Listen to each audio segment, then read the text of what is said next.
prison program here. If you're an alumnus of the prison program, could you stand up?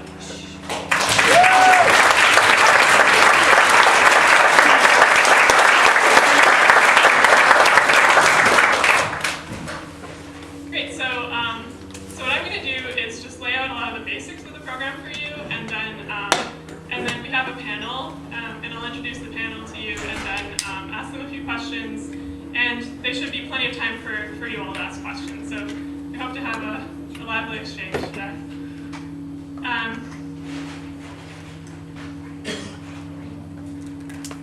Okay, so the prison program started in 2003.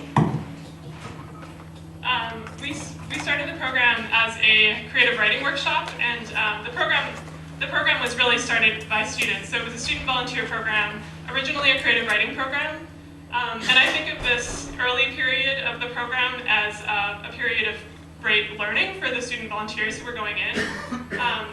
When we first went in, we thought creative writing was the thing to do, and then as we went in and talked to the men inside, we realized that their interests weren't limited to creative writing, and we started offering a variety of other creative arts classes.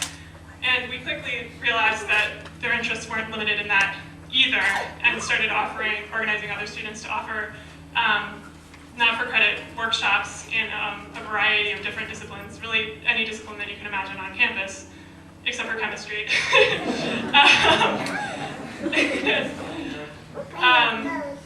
And finally, we realized that really the people we were encountering in prison was another group of students who were every bit as engaged and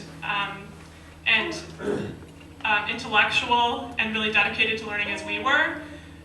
So around this time, this was around the time I was graduating in 2008, and I heard about another college and prison program that had been started by a student at Bard College. It's called the Bard Prison Initiative. So with that example, I decided to see what I could do to try to start a credit-bearing program in the prison, and was granted a provisional year of funding, and turns out that it worked, and so we ended up developing a program that's now called the First Year of College program. And the way that it works is it's a full year of Grinnell College credits. We admit people into the program as a cohort. We admit cohorts of usually around 15 guys at a time. We do admissions twice a year. Admissions is selective. Only about a third of the people who apply to the program make it in.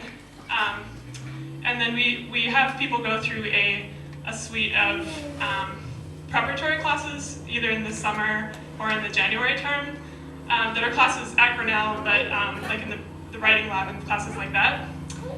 And then in the fall and the spring semester, they take 2 to 3 classes a semester, and they're classes that are really, again, from the range of the liberal study.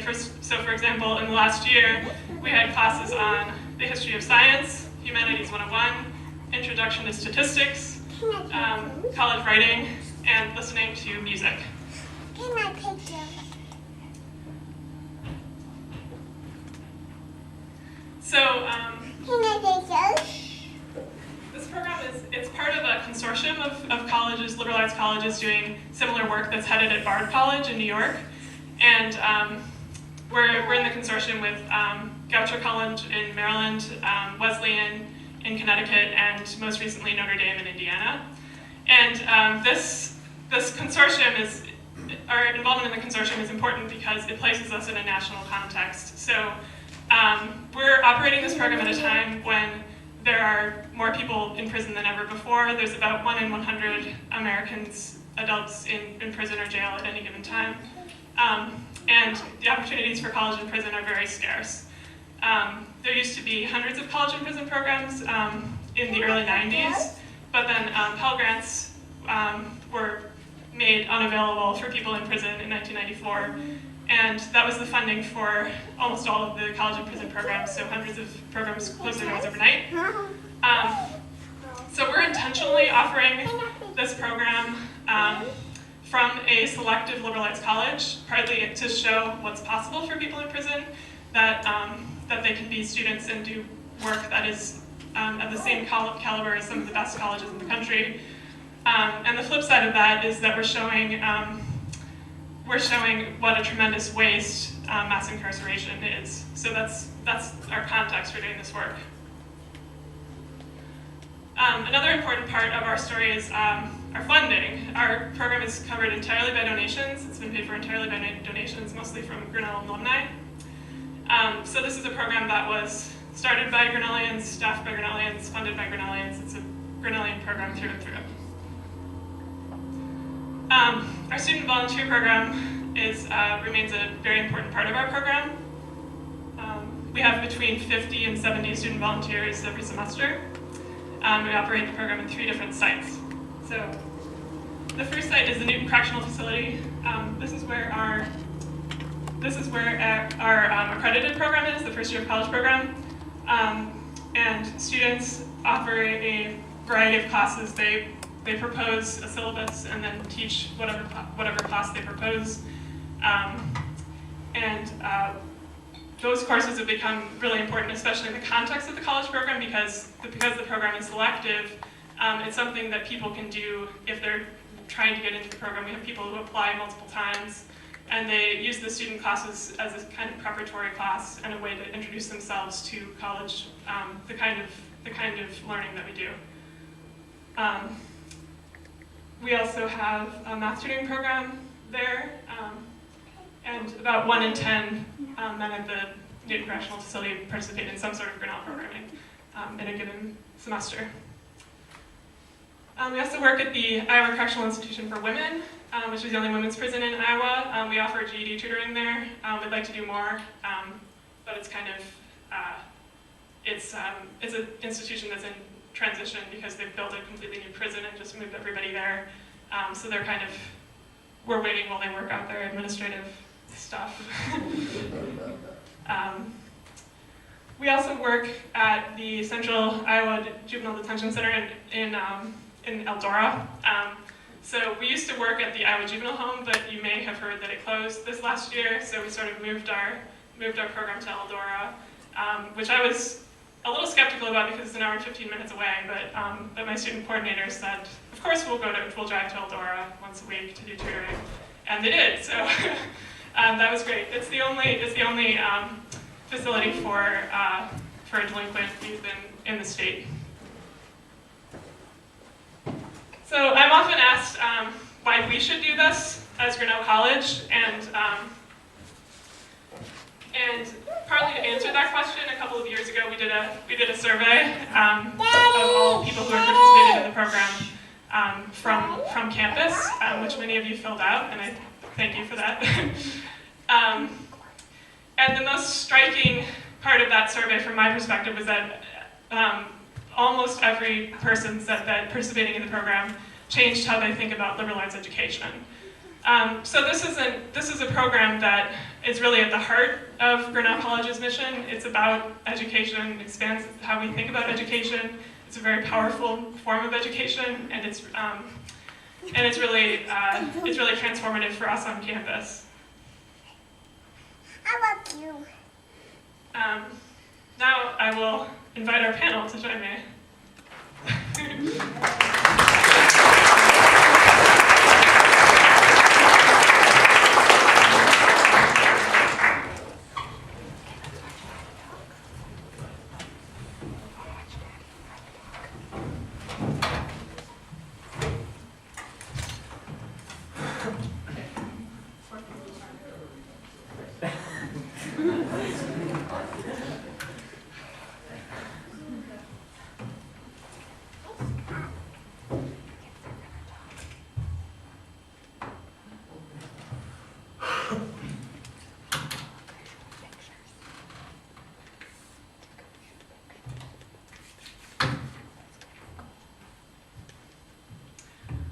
Okay, so Sig, would you care to introduce yourself? Sure. I'm here to give you the faculty perspective. My name is Sig Barber. Sig is short for Sigmund, and because of that name, I teach German language, literature, and culture at Grinnell. I also teach, or I have taught Humanities 101 since coming to Grinnell. I came in 1977, expecting to stay 3 years and then move on, which was the normal way to do things in those days. Obviously, that did not work out. In that my teaching and working with my colleagues, working with, teaching with incredibly talented and gifted students, and working with wonderful colleagues. German departments nationally are notorious for not getting along. That was not the case here. And so after 3 years, and after 4 years, 5 years, we had these discussions, my family discussions about where was I going to go to find anything that was more satisfying for me. And so we stayed. I couldn't find a better situation, and I really didn't care to. It was about, I guess it was 5 years ago, that Emily asked me to offer a 90-minute class at the prison. And so I did something. I did Kafka short stories, very short ones they could read ahead of time. I, at that point, enjoyed the class immensely, and it sort of got me hooked. And I thought that it might be a worthwhile enterprise to offer a complete course when the timing was right. And I'd gotten to know the prison program, and I thought, well, that's an appropriate thing to do and a way to provide some service. And that was last fall. I taught last fall. I really didn't know what to expect. I still had all sorts of preconceived notions that made me really quite nervous about what I was getting myself into and really how the class would go. Now, I taught Humanities 101 about every other year, so every 2 years since I arrived in Grinnell. And Humanities 101, many of you have probably taken it as desire or as compulsion. Humanities 101, as I recall, is the last required class at Grinnell before we did away with requirements. Humanities 101, we read Homer's Iliad and the Odyssey completely. We read then Aeschylus, Sophocles, Euripides, Thucydides, and finish up with works by Plato. So that's, for most people, an intimidating reading list. It was for me when I first taught it. At the prison, I used exactly the same reading list. I had the same writing requirements. I had the same types of exams. I used some of the same exam questions because I figured they wouldn't have been seen. Besides, they were good questions. And I expected my students at the prison to be poorly prepared. And I questioned how motivated they would be to read these ancient texts. My very first class with the prison students removed all my doubts and actually made me anticipate with enthusiasm my very next meeting with my class of 10 students. They were bright, they were incredibly motivated, they were articulate. I recall chatting with one of my students before class, and since he worked in the library, he had, late at night, he had extra time, and he had told me he had read the assignment 3 times before coming to class. This was not atypical, and that is really being prepared for class. The students inevitably came to class prepared, ready to discuss the material, and to challenge me and their fellow students with all sorts of questions about the text at hand, and my ideas about the text, and their fellow students' questions about the text. I inevitably arrived home after class to talk to my wife about the great discussions we had in class. Actually, it wasn't just talk about that, it was to relate with exuberance about, I would come to class sometimes just tired, and I would leave enthused, exhilarated, which is just a wonderful experience you want to have as a teacher. She remarked to me, these are her words, "Who would have expected that you would, near the end of your teaching career, have some of the most rewarding experiences in prison, no less." And which is true after 36 years of a very rewarding teaching experience. This is the teaching at the prison was a very different, incredibly positive experience. So I've signed on for another class, which I'll teach next spring. Yes, next spring. Next fall, Chris Hunter in sociology and Jack Moody from economics are going to be teaching at the prison. Catherine McClelland taught the same semester I did, as well as Helen Wolwin from the writing lab, and Janet Carl has done a lot from the writing lab, as well as many others from the writing lab. As I see Betty Bob is here, she has as well. In the past, names you probably know who have taught in the program: George Drake, Elizabeth Pops, among others. And this semester, Eric McIntyre has been teaching a course, or has taught now, a course in music appreciation. No, it's a second-year music listening course, about half philosophy and half contextual work. And Michael Gunther on history of science. Okay. Yeah, wait. The second year course in music and philosophy, I had a friend of mine who was actually on the board of trustees come visit one of my last classes where we were discussing Plato. We threw in a bit of Kant's categorical imperative, and after the class, you could literally, it's not literally, you could see his jaw drop. And as he told us afterwards, he was terribly impressed at the level of the intellectual discourse, the enthusiasm of the students, and, as always, their extreme gratitude. So that's my perspective. Thanks. I see Clark Lindgren is also here. Yeah, he's also taught. Do you want to say what class you taught, Clark?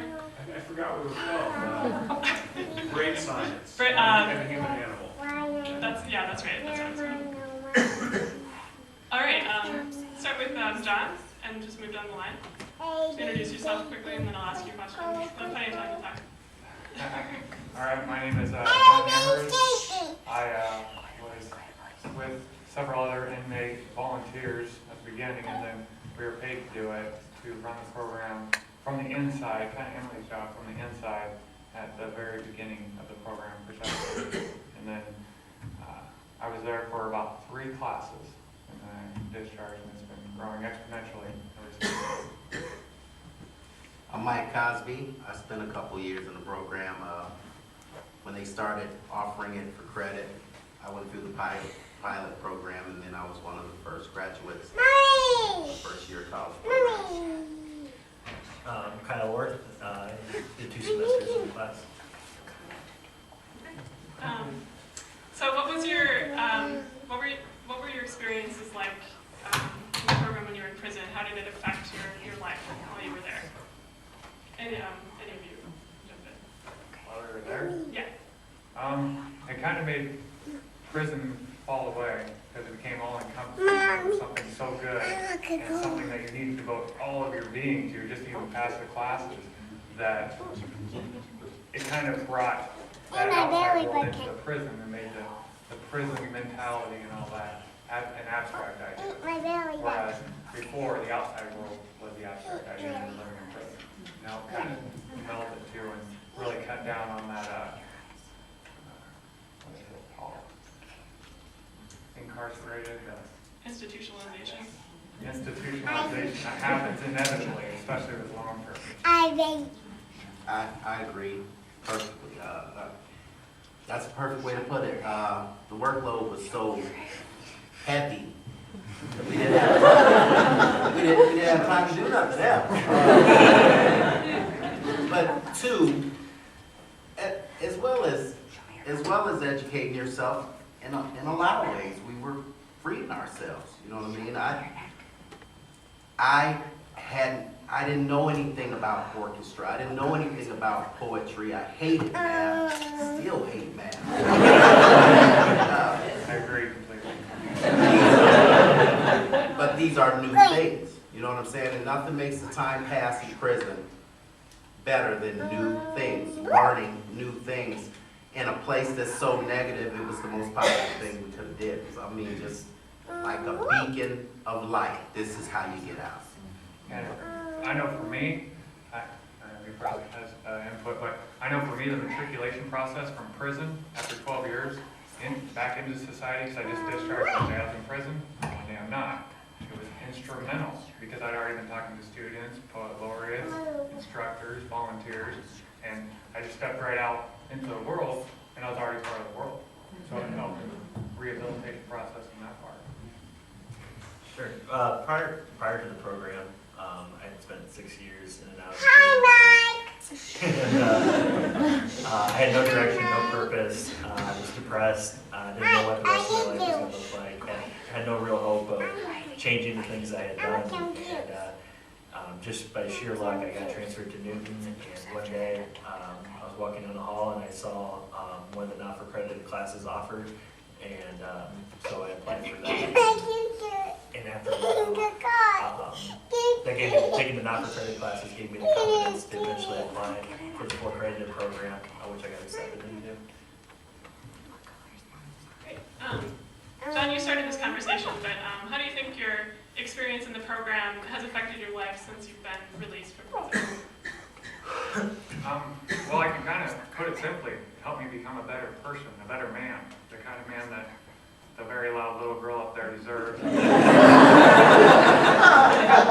because I taking the classes, you can study the material and all that, and you're learning stuff, but what I really got from it was all the peripheral things, the multitasking, the time management, how to manage my feelings when somebody disagrees with me, how to articulate myself accurately and without emotion, in a very proper way, and how to overcome these huge obstacles that just seem insurmountable right from the beginning. And then that's really helped me become, to be cliche, a very productive member of society. For real, coming out, let's take school. The very last thing Emily said to me, and she said it to every one of us, forcefully almost, go to school. Don't get sidetracked, do this first. And it was important to me that I got that out the way, so I did that first. I walked into Kirkwood with transcripts from Grinnell, but a story too, hey, I just got out of prison, I want to go to school. Well, how did you get these Grinnell transcripts and why don't you? Okay, they came to the prison, they taught us, and I have some that aren't open, I'll be right back. I go and get the ones that aren't open. In that time, in the half hour it took me to do that, they checked with Emily, everything's cool, and then walked into Kirkwood. I didn't have to take a test. You're good. And you should see the look on people's face when I tell them that I'm affiliated with this school. I didn't necessarily know what I had at the time. I knew I had an education. I didn't know I had an education from such a prominent school in the state. And I didn't know that the work, they told us, you guys are getting the exact same curriculum. So we're treating you just like we treat every other student, but I didn't know that in going through what we went through just to make it out of class, just to make it out of school, was training me for some of the difficulties that I bumped into almost immediately coming out. Being an ex-convict, looking for an apartment is difficult. Getting a job is difficult, but the steps of getting a job was breeze. I had, before I started breaking the law, I had jobs in between. And part of getting a job is aptitude tests and application, filling these out. And these are things that I used to find difficult that were all of a sudden elementary. You know what I'm saying? And that pushes you to the next step. When I walked into Iowa workforce, when I went to prison, you used to go to a counter and say, hey, I want a job, and somebody will come talk to you about what you're qualified to do. Now you have to go to a computer and do that yourself. Initially, that was kind of difficult, but not the typing part. You know what I mean? We had a quote unquote spring break once, and Emily shows up in our spring break and says, hey, I know you were about to have a spring break, but I want you to learn how to type in 3 weeks. And gave us a computer lab. There's a lab, and I'm going to talk to some people and let you get a whole bunch of time in there. And in prison, 4 hours any one place is a lot of time. We learned how to type in 3 weeks. I don't want you to use these pretty pens we brought you and those tablets anymore. I want you to learn how to type. So when I initially started touching this computer, knowing where to go on it was a little difficult to navigate, but actually typing was easy. You know what I'm saying? These are things that you don't know you're learning while you're learning them. When I got out, life itself can be difficult from a person with a colorful background like we have. Well, I think you touched on a good point, is that like life, it doesn't stop. It just keeps coming at you and coming at you and coming at you. And in prison, you kind of get a break. Prison's very easy. Once you get in there, you get the routine. But when you're in this program, it doesn't really stop. You got to keep going. Yeah. So when you get out, you're already used to it. You've already learned this skill without even knowing it. And I think a lot of people breeze by that you're now becoming I can. Because and then when you get out, you know what, you can, because you already did it. And I'm not going to let it stop me anyway. You know what I mean? I am a Grinnellian.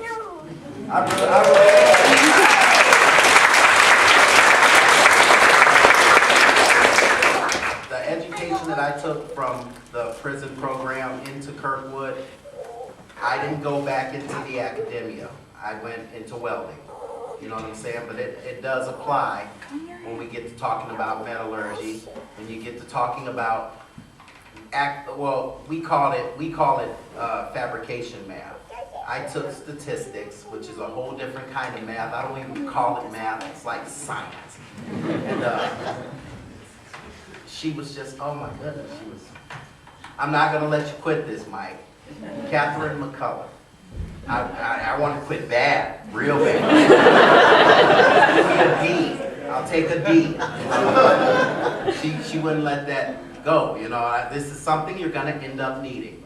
You know, and you'd be surprised where you bump into this stuff at. You know, and what's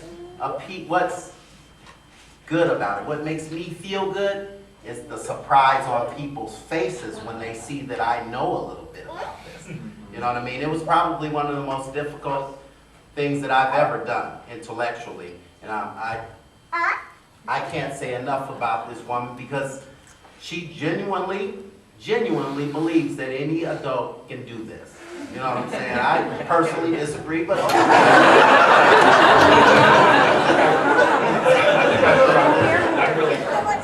when you learn statistics, a tape measures nothing.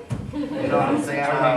I got a job because they asked me a question on an application that I answered better than anyone had ever answered. No, don't come. Just the correlation between an X, Y, and Z axis. Don't come just come It just popped in my head. This is a graph. That's all that is. You know, and it's motion. And all of a sudden, the answer just popped in there. That ain't never happened to me before. Never happened to me. But how would you like to run this robotic welder? Don't break it. I'm a welder, but I use my hands to do it. Now you just want me to tell them what to do. Yeah, I'll do that. You know, my liberal arts education, I can't say enough about, to the point to where my daughter doesn't know it yet. Just my little plug. Yesterday, my daughter went to orientation for Kirkwood in Cedar Rapids. I have a college student as a daughter right now, and she doesn't know it yet, but when I was talking to her about what she wants to end up being, and I stressed the importance of liberal arts education and the fact that her counselors had already done this, it made me feel so good because I I don't feel like an outsider in your college education. Everything they were talking about, I understood, and everything, all the appreciation you have for it makes me feel good, because that feels like that's the background I'm from now, and now you're going into it, and this is something that's never been done in my family. I was the first college. I'm the first person to go to college in my whole family, and she's the next. So it started. You know what I'm saying? There will be a change about 20 years from now. When you look at my family, it'll look completely different if it's up to me and those that come behind me. See, now, there was, Oh, I think Kyle, did you want to say something?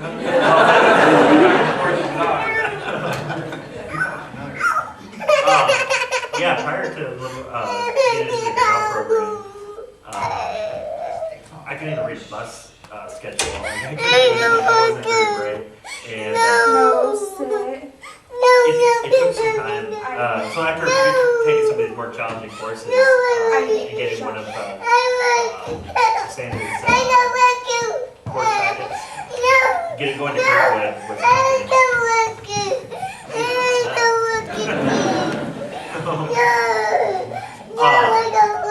So yeah, Mike really paved the way for me. I got out on January 3rd. I was enrolled in Kirkwood by January 24th. And sorry, Kyle. that's right. It happened. That's a little break. That's all right. This one's for Dad. So okay, so I got out January 24th.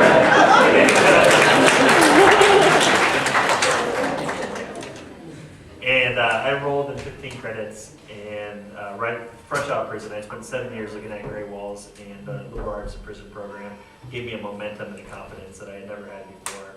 And with Mike laying from the groundwork, I mean, I had heard stories while I was still in prison of Mike getting out and enrolling at Kirkwood and getting accepted, and what his experience